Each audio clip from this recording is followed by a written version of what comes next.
Hello friends, welcome to knowledge shower. This is video 2 of our topic of the day series. और आज की इस video में हम बात करेंगे पार्लियामेंट्री कमिटीज के बारे में। पार्लियामेंट्री कमिटीज कौन से कॉन्स्टिट्यूशनल प्रोविजन से गवर्न होती हैं, सिग्निफिकेंस ऑफ पार्लियामेंट्री कमिटीज, क्यों बनाई गई हैं parliamentary committees, types of parliamentary committees, कितने टाइप की पार्लियामेंट्री कमिटीज हैं, और कुछ पार्लियामेंट्री सब कमिटीज का डिस्क्रिप्शन हम आपको देंगे। सबसे पहले जिन्होंने भी अभी तक इस चैनल को सब्सक्राइब नहीं किया, तुरंत जाइए नॉलेज शावर को सब्सक्राइब कीजिए ताकि रेगुलर अपडेट्स आपको मिलती रहें। हमने सोशल मीडिया के लिंक्स आपको दे दिए हैं, टेलीग्राम, इंस्टाग्राम एंड ट्विटर के लिंक हमारे डिस्क्रिप्शन में, और इस पे हम रेगुलर अपडेट देते रहते हैं और नोट्स भेजते रहते हैं, इसलिए ज़रूर ज्वाइन करिए। एक और इम्पॉर्टेंट इन्फॉर्मेशन कि हमने क्लासरूम स्टार्ट कर दिए, online classes and lectures for DU and BHU LLB entrance exam and other 5 law entrance exam. इसके साथ साथ LLM की क्लासेस भी हम स्टार्ट करने वाले हैं। ज़्यादा जानकारी के लिए इस नंबर पे हमें कांटेक्ट कीजिए, और हमारा सिलेक्शन रेट बहुत ही अच्छा रहता है, मोस्टली हमारे सारे स्टूडेंट सेलेक्ट हो जाते हैं। चलिए अब बिना किसी डिले के वीडियो को स्टार्ट करते हैं। सबसे पहले कॉन्स्टिट्यूशनल प्रोविजन की अगर मैं बात करूं, कॉन्स्टिट्यूशन में दो provision, that is article 105 and article 118। Article 105 और 118 द्वारा पार्लियामेंट्री कमिटीज गवर्न होती हैं।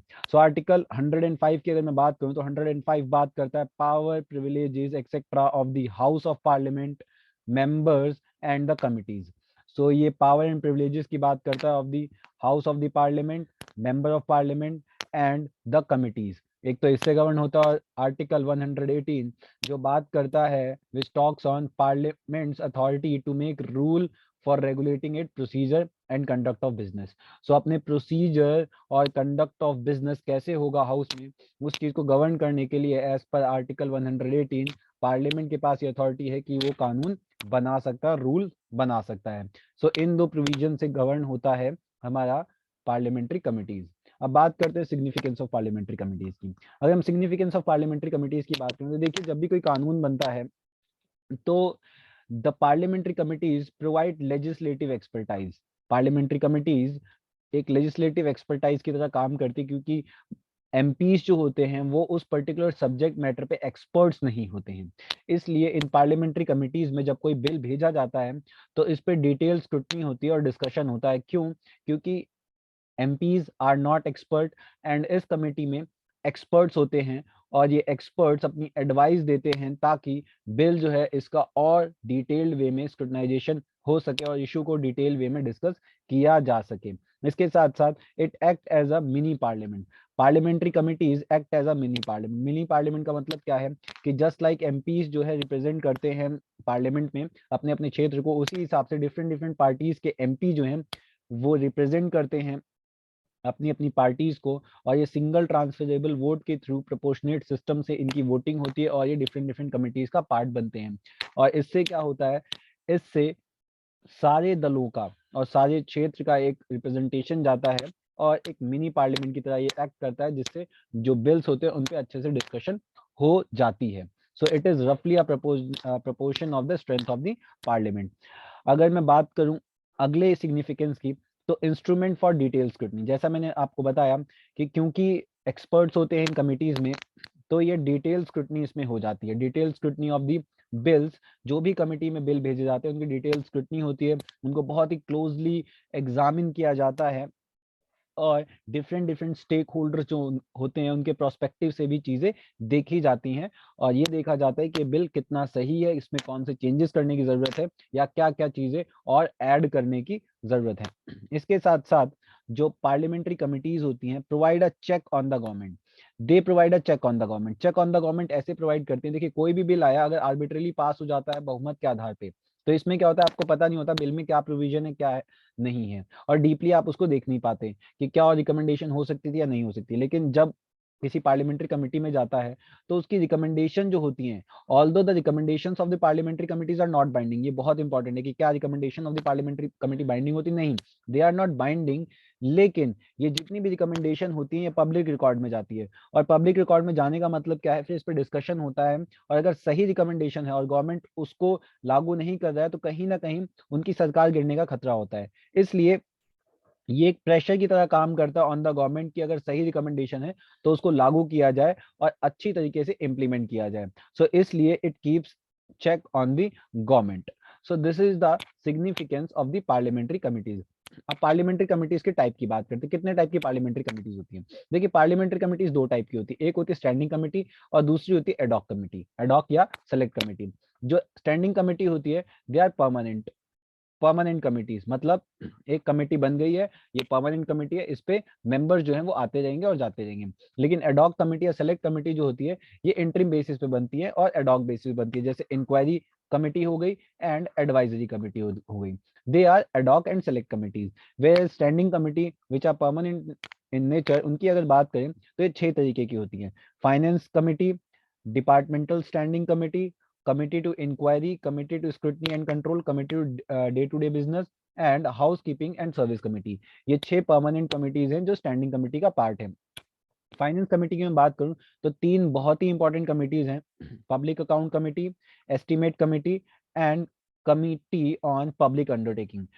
All 3 are very important from the examination point of view. और डिपार्टमेंटल स्टैंडिंग कमेटी की बात करें तो 24 इन नंबर होती हैं, और अभी जो रिसेंटली मैरिज बिल है इसी स्टैंडिंग कमेटी में भेजा गया है, और इसमें से ही एक स्टैंडिंग कमेटी है उसी में भेजा गया है।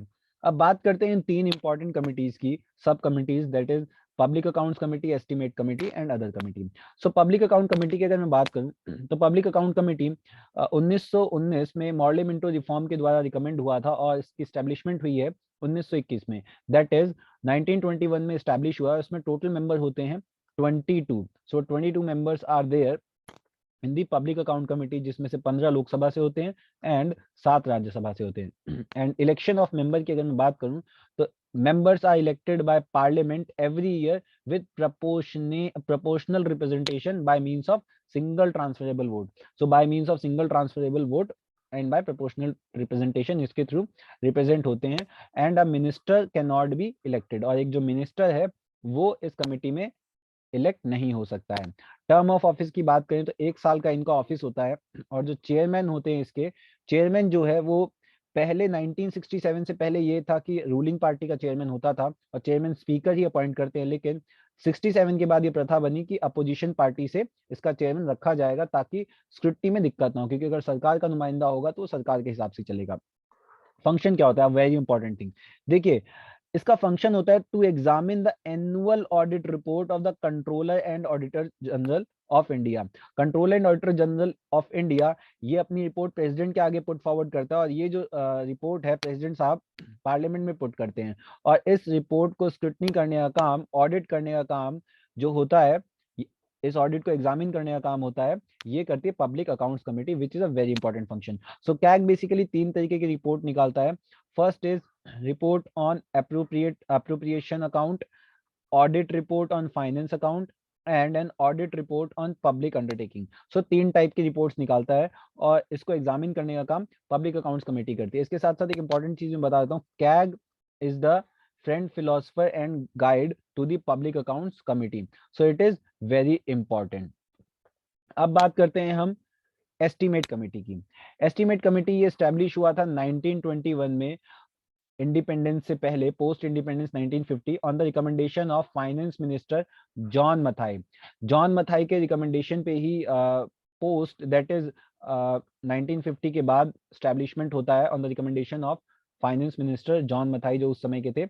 मेंबर की बात करूं तो 30 मेंबर होते हैं एस्टीमेट कमिटीज में, and election of member by Lok Sabha with proportionate representation by means of single transferable vote.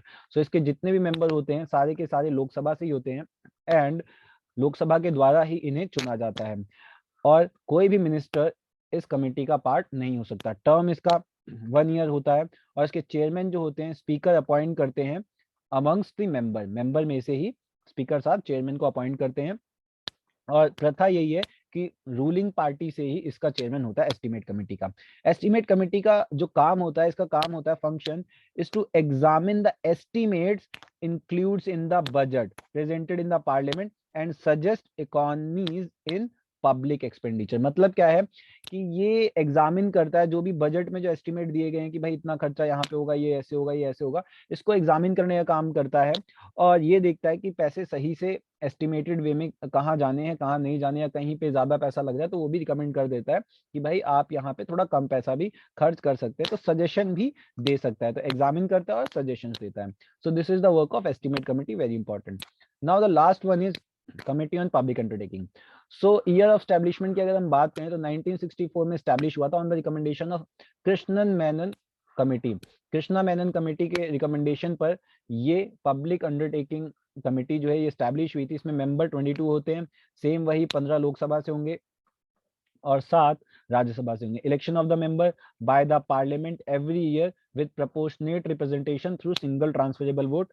Term of office की बात करें तो 1 ईयर इसका टर्म ऑफ ऑफिस होता है। उसके चेयरमैन जो होते हैं वो स्पीकर अपॉइंट करते हैं अमंगस्ट इस मेंबर। सो इसके मेंबर में से स्पीकर अपॉइंट करते हैं। लेकिन एक इंपॉर्टेंट बात ये है कि Rajya Sabha member from Rajya Sabha is not chosen as the chairman. So Rajya Sabha का मेंबर चेयरमैन के रूप में नहीं चुना जा सकता। ये इसका रूल होता है कमिटी ऑन पब्लिक अंडरटेकिंग का। इसका फंक्शन होता है very important function, it's function is to examine the report and account of public sector undertaking. जो हमारी पब्लिक सेक्टर अंडरटेकिंग्स हैं उसकी रिपोर्ट्स और अकाउंट्स को ये स्क्रूटनाइज करता है और एग्जामिन करता है। So this is the work of these 3 important committees. So that's all for today and इसके बेसिस पे हमने कुछ क्वेश्चंस बनाए हैं। इसके आंसर मुझे कमेंट सेक्शन में भी दीजिएगा कि क्या आंसर्स हैं जो आपके एग्जामिनेशन पॉइंट ऑफ व्यू से भी इंपॉर्टेंट है। So thank you so much for watching the video. Please like and subscribe and please share it ताकि और ऐसी वीडियोस मैं आपके लिए बनाऊं। Thank you so much.